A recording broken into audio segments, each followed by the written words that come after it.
We don't know how this might impact their lives after people have invested so much, given up their lives, uprooted themselves from the country of their origin and come here, giving up everything that they own. So people have sold everything to come here and almost in a position where they are feeling displaced, unwanted.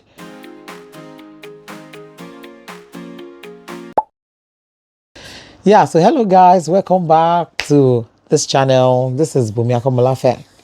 So I just want to say thank you first of all to those people who commented in the comment section to let me know that so now I was talking about my tax the last time, and I was talking about how worried I was and all my ranting then about my tax and all that. So some people put comments there to say I will only be taxed the income after that 37,000 something is what you're going to be taxed 40% on, and not the entire salary, if that makes any sense. So some people pointed that out.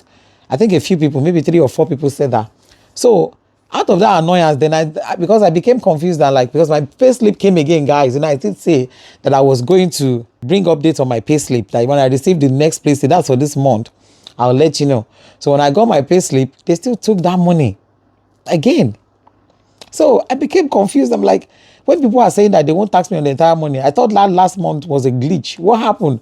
So when I saw people's comments, I decided to start searching HMRC website. I went into my tax account, and guess what? Then I realized it has nothing to do with the new tax code change or anything like that. So then I realized that my previous employment is still very active on my tax account. But the thing that annoys me, I saw that they put my tax allowance to the job that I am not even going anymore. So that job, I don't work there anymore. I've left that job since December last year, and I started my new job. So, and they've been paying me, they put my tax allowance on that new job.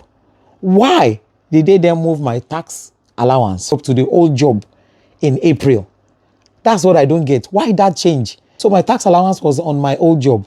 So on my actual pay for the new job, they were actually taxing me 40%, because what they did was they said I am working in the 2 places. So they still felt I'm working in the 2 places. So they put my total income. Imagine if they felt I'm doing 2 full-time jobs. So what did I do? I just went back to my old employer and I asked for my P45 to issue me my P45 immediately. So, guys, that's why I was taxed. I'm smiling now because I'm a little bit relieved. Unlike the last time when my eye was nearly bringing out fire. So guys, we are doing a small flat. The small flat was very empty. The only thing that is paining me and annoying me is, the budget that we had. We are almost tripling the budget at this point, because not 1, not 2, about 3 artisans so far, the same approach. The moment they hear, they know that, okay, this person is calling from abroad. That's what I think, Shao. That's what I think. And I think I'm correct. So the moment they hear that you are contacting them from abroad to give them work to do, oh my goodness. Somebody said abroad people price is different from the people from Nigeria. I did ask a family member to help me to be negotiating with them, but there's no way, no way that they will not still get the inkling that the people who are, because I want to chip in, this is how I want, this is how I want that. So they will be, sometimes I'm seeing what they are doing and I'm not happy with it. I'm telling them, no, remove this, remove that, so there's no way. We couldn't hide that for so long. But even those that are not giving us bogus prices, like they are at least a little bit fair with their prices, they just automatically assume that because you are abroad, you want like the most expensive things. There is no option of, okay, this is the grade A, this is the grade B, this is grade C. Which one do you want to go for? This is the price for this one, this is the price for that one. Okay, this one is good, this one is better, but this one too can last so. That's the kind of things I was hoping to get. Why do I want to be doing something that is overly the top in a very small little space? I don't want to waste money, like I said, but the things that they are giving me, the things that they are bringing are ridiculously expensive. Even in the UK, I don't have a marble kitchen. Can you imagine? My countertop in my kitchen here in the UK is not marble. Why would somebody go and be giving me the code for marble? If there are other options there that are still durable, that would last. All those very high gloss, shiny cabinets. Why does that have to be a standard that somebody will be offering me According to them, that's the very best, the very high gloss shiny one. I particularly don't like anything too fancy. I love traditional, simple. I thought I was going to be getting those options, and that's why I am at the panic stage now, because I'm looking at the timeline where we are with the things we are doing, and I thought by now we should be rounding up, but we are still not even 50% gone. So guys, those are the things I'm having to deal with, and it's not easy at all. Another thing that is really bugging a lot of people now, and bugging me as well, because I have family members who this might affect, is this white paper policy that came out this month. And a lot of people are talking about that because people don't know what's going to happen. People don't know what changes might be put into place. People don't know how these things might impact them or affect them.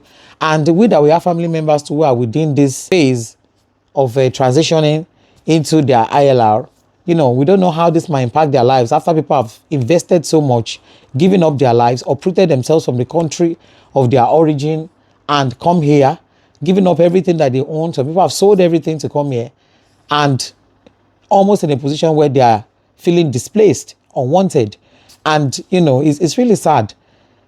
I look at the benefits and I look at the disadvantages. I do understand, looking from the time of COVID, when they did open the opportunity for people to come and fill in all those shortages post-COVID. I remember then how bad it was in the UK, that there were workplaces without enough staff. In fact, that was so much within health and social care, especially. Now, I think that was one of the most affected sectors then. Shortage of nurses was so much in the NHS. The care homes were struggling. Domiciliary care agencies were folding up because they didn't have enough carers to send to people's homes. So I think that was one of the things that gave rise to encouraging foreign workers, skilled workers, to come into the UK to come and work. And people started picking up employment. People saw the opportunity, to come and work. I saw a comment online where somebody said that UK is for the English people. They would rather prefer for people to stay in their countries and use those skills. The bottom line is, once you present an opportunity, there's unemployment everywhere. And it's just severe in some places than some places. There's a lot of unemployment in Nigeria, for example. So if you present that kind of opportunity for young people who are finished university and they do not have work to do, and they are, looking for jobs, or for people who are not enjoying their work and they see opportunity to come and retrain here to go into the field that they enjoy, people will definitely jump into those opportunities. They will definitely take up these opportunities. And that's what the Japada ideology or Japada dream is. People go there to pursue their dreams, to better their lives. So if the opportunity comes up, people will go for it. The only issue, or the only part where I saw that there was an issue, was because there was no control.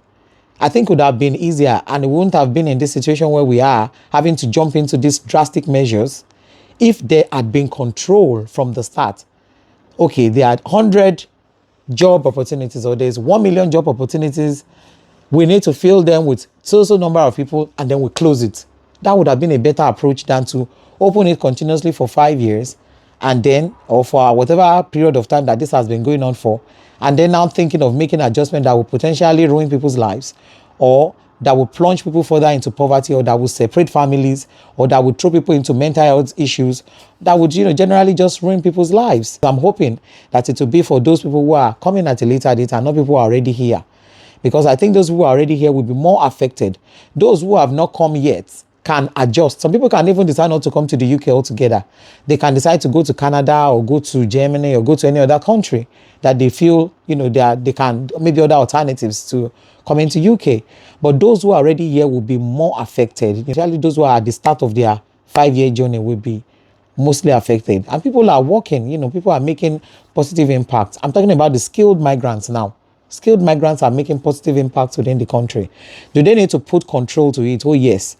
Because I don't think it is fair on any country for a whole group of people to just, come into the country and be draining resources. And to be fair, resources are being drained.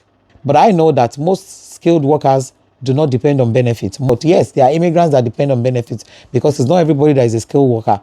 People coming from different routes. But the most people who do not depend on benefits, I have found to be people who are skilled, who are working. Because once you are working, your wife is working, you will not even qualify for the benefits in the first place, except maybe you are within certain group of people who trigger for those things. For example, you have a disabled child, you might trigger from some sort of support, which I feel is reasonable.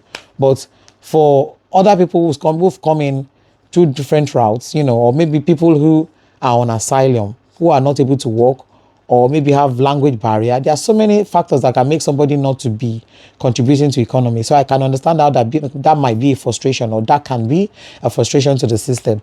But these drastic measures definitely is affecting people's lives already. People are even thinking about it now, are already getting distressed. People are already stressed. People are confused, not knowing what to expect, So I think a control measure, earlier control measure, from the start of advertising all these jobs would have been a way to curb immigration earlier, before getting to the point where we have these massive issues that we're having today. We just pray that, this don't affect people who are already here, just to kind of minimize the effect on people's lives. Otherwise, this will ruin families, it will ruin people's lives. So many people will develop mental health issues from this alone.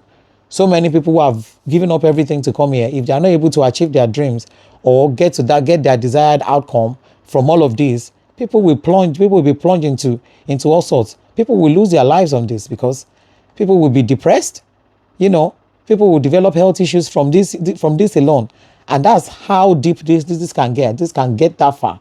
So we just hope that it won't affect people that much. In terms of people who are already here, people who are still outside, who are yet to come, can make adjustments, as said. So, guys, feeling a little bit better with my tax. I hope that is resolved. I hope that is resolved from my next pay. So, tax experts who are in my group, if there's anything else I need to do, I've triggered my P45.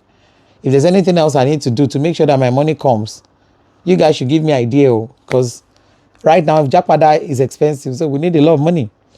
And so everything is going according to not according to plan. Things are going slower, and we'll keep you updated. Just keep following us on the journey. And thank you for your support, guys. And I will catch you on the next video. Bye. Thanks for watching. Please like, share, and subscribe.